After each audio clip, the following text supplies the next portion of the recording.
উত্তর কোরিয়ার নানফো শহরের সামরিক জাহাজ নির্মাণ কেন্দ্র, সারি সারি ক্রেন, কারিগরি ইউনিফর্ম পরা শত শত শ্রমিক, আর তাদের মাঝে দাঁড়িয়ে আছেন সামরিক কর্মকর্তারা।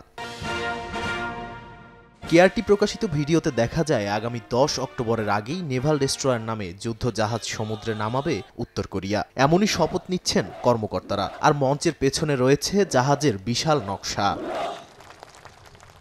এই ঘোষণার ঠিক 1 মাস আগেই কিম প্রশাসন পুনরায় সচল করে 5000 টনের একটি পুরনো ডেস্ট্রয়ার, যা আগের এক ব্যর্থ পরীক্ষায় ক্ষতিগ্রস্ত হয়েছিল। তখন কিম জং উন বলেছিলেন প্রশান্ত মহাসাগরে যুক্তরাষ্ট্র ও তার মিত্রদের আগ্রাসন প্রতিহত করবে এটি।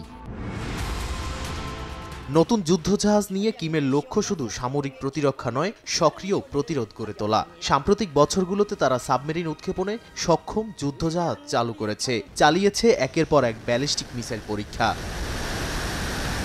বিশ্লেষকদের মতে নতুন ডেস্ট্রয়ার কূটনৈতিক সংকেত।